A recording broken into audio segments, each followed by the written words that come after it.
Assalamu alaikum. My name is Armghan Anjum. I am research officer from Department of Orthotics and Prosthetics, GC University Faisalabad. Today I am going to discuss about non-inverting operational amplifier. Overview. First I will define what is non-inverting operational amplifier. Then I will explain voltage dependent voltage source, V output as a function of V input, then voltage or potential divider, and lastly the calculation of V output as a function of V input. Definition of non-inverting amplifier. A non-inverting amplifier is an op-amp circuit configuration which produces an amplified output signal. This output signal of non-inverting op-amp circuit is in phase with the input signal supply, which means that the input signal and output signal will be in the same direction.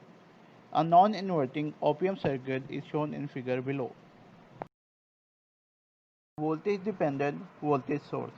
It is a voltage source whose value depends on a voltage elsewhere in the network. An operational amplifier can be described as a voltage source dependent on the differential input voltage between its input terminals. The symbol of voltage dependent voltage source is shown in figure. Okay, now we're going to work on our first op-amp circuit. Here's what the circuit's going to look like.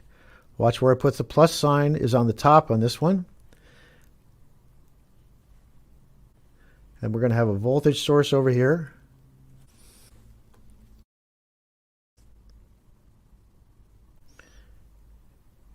This will be plus or minus V in. That's our input signal. And over on the output, we'll have V out. And it's hooked up this way. There's a resistor, another resistor to ground, and this goes back to the inverting input. And we're going to look at this circuit and see what it does. Now we know that connected up here, the power supply is hooked up to these points here, and the ground symbol is 0 volts. And we want to analyze this circuit. And what do we know about this? We know that V out equals some gain. We'll write the gain right there, a big number, times V plus minus V minus. And let's label that. V plus is this point right here, and V minus is this point right here. And we also know that the currents, let's call them I plus and I minus, equals 0. And that's the currents going in here. This is I minus here, and that's I plus. And we know those are both 0. So now what I want to do is describe what's going on inside this triangle symbol in more detail by building a circuit model. All right, and the circuit model for an amplifier looks like this. We have V minus here, V plus here. So this is V in. And over on this side, here's a new symbol that you haven't seen before. It's usually drawn as a diamond shape. And this is a voltage source. But it's a special kind of voltage source. It's called a voltage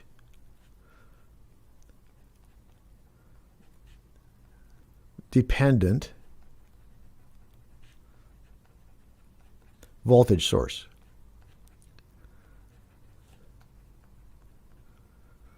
And it's the same as a regular ideal voltage source, except for one thing. It says that the V, in this case V out, equals gain times V plus minus V minus.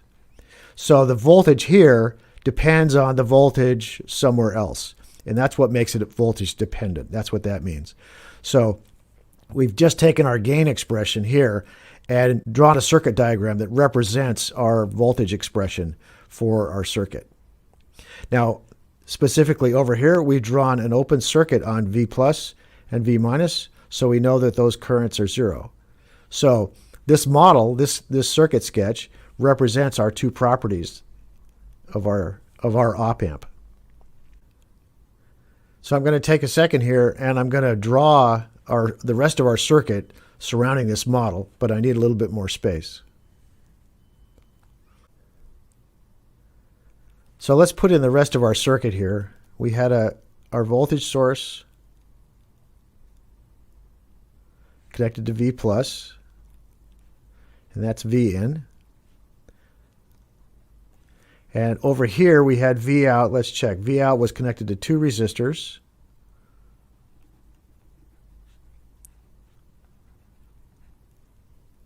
And the bottom is connected to ground. And this was connected there. So what our goal is right now, we want to find V out as a function of V in. That's what we're shooting for. So let's see if we can do that. Let's give our resistors some names. Let's call this R1 and R2, our favorite names always. And now everything is labeled. Oh, and we can label this point here, and this point we can call V minus. V minus. So that's our 2 unknowns. Our unknowns are V naught, V out, and V minus. So let's see if we can find them. So what I'm going to do is just start writing some expressions for things that I know are true. For example, I know that V out equals A times V plus minus V minus. All right, that's what this op amp is telling us is true. Now, what else do I know? Let's look at this resistor chain here. This resistor chain actually looks a lot like a voltage divider. And it's actually a very good voltage divider. Remember we said this current here? What is this current here? It's 0. I can use the voltage divider expression that I know. In that case, I know that V minus, this is the voltage divider equation, equals V out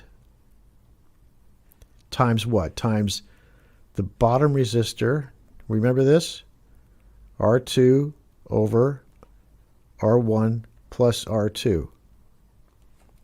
So the voltage divider expression says that when you have a stack of resistors like this, with a voltage on the top and ground on the bottom, this is the expression for the voltage at the midpoint.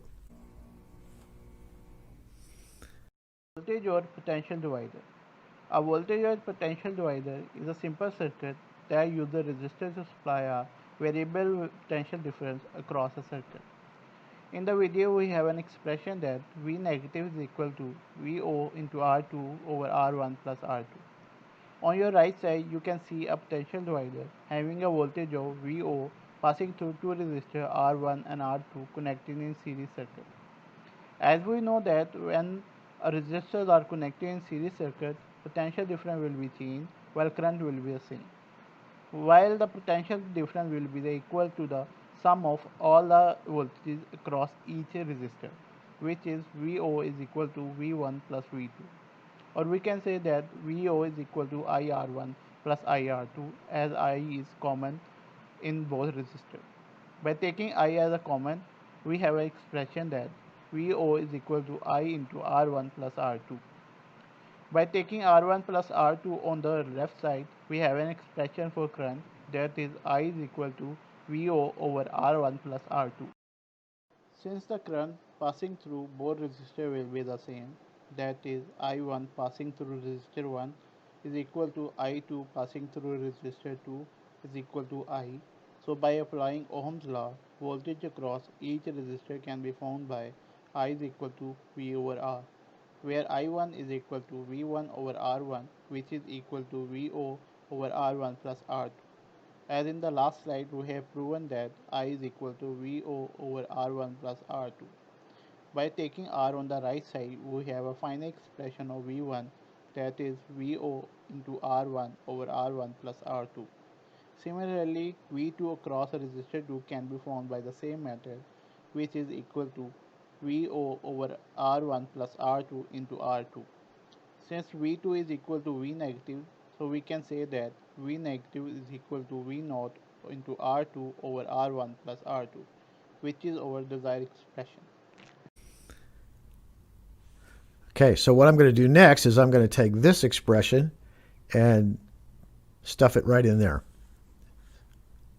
Let's do that. See if we get enough room. Okay, let's go over here. Now I can say that Vout equals A times V plus minus Vout times R2 over R1 plus R2. All right, so far so good. Let's keep going. Let's keep working on this.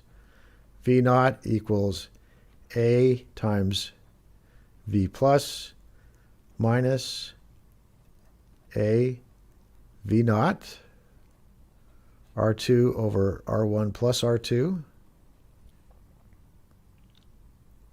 All right, so now I'm going to gather all the V naught terms over on the left-hand side. Let's try that.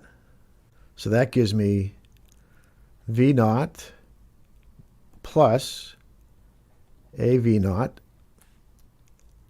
times R2 over R1 plus R2, and that equals A times V plus. And actually I can change that now. V plus is what? V plus is V in. Okay, let's keep going. I can factor out the V naught. V naught is 1 plus A R2 over R1 plus R2. And that equals AV in. All right, so we're getting close. And our original goal, we want to find V out in terms of V in. So I'm going to take this whole expression here and divide it over to the other side. So then I have just V naught on this side and V in on the other side. Let's make some more room.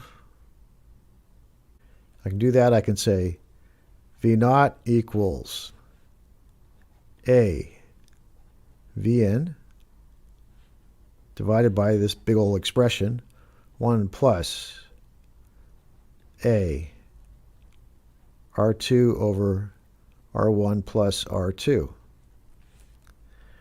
All right, so that's our answer. That's the answer. That's V out equals some function of V in.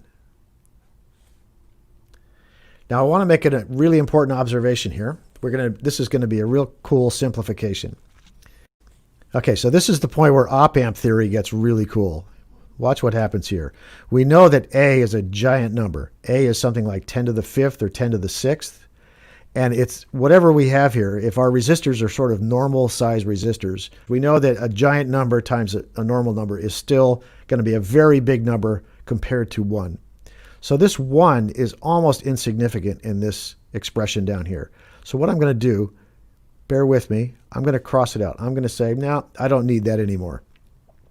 So if this number here, if A is 1,000,000, 10 to the 6th, and this expression here is something like 1/2, then this total thing is 1/2 of 10 to the 6th, or 500,000. And that's huge compared to 1. So I can pretty safely ignore the 1. It's very, very small. Now when I do that, well, look what happens next. Now I have A top and bottom in the expression, and I can cancel that too. So the A goes away. Now this is pretty astonishing. We have this amplifier circuit, and all of a sudden I have an expression here where A doesn't appear. The gain does not appear. And what does this turn into? This is called V naught equals V in times what? Times R1 plus R2 divided by R2. So our amplifier, our feedback circuit, came down to V out is V in multiplied by the ratio of the resistors that we added to the circuit. This is one of the really cool properties of using op-amps in circuits, really high gain amplifiers. What we've done is we could chosen the gain of our circuit based on the components that we picked to add to the amplifier. It's not determined by the gain of the amplifier as long as the amplifier gain is really, really big. And for op-amps, that's a good assumption. It is really big. So this expression came out with a positive sign, right? All the R's are positive values. So this is referred to as a non-inverting op-amp circuit, amplifier. So just to do a quick example, if R1 and R2 are the same, then we end up with an expression that looks like this. V out equals R1 plus R2. R plus R over R is equal to 2. So the gain is 2 times Vn. So just to do a quick sketch, just to remind ourselves what this looks like. This was Vn. And we had what out here? We had a resistor and a resistor to ground. And this is V out.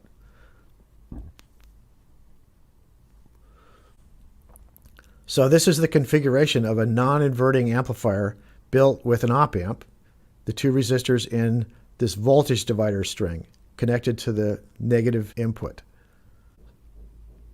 So that's what a non-inverting op-amp circuit looks like. And it's going to be one of the familiar patterns that you'll see over and over again as you read schematics and you design your own circuits. Thank you for listening.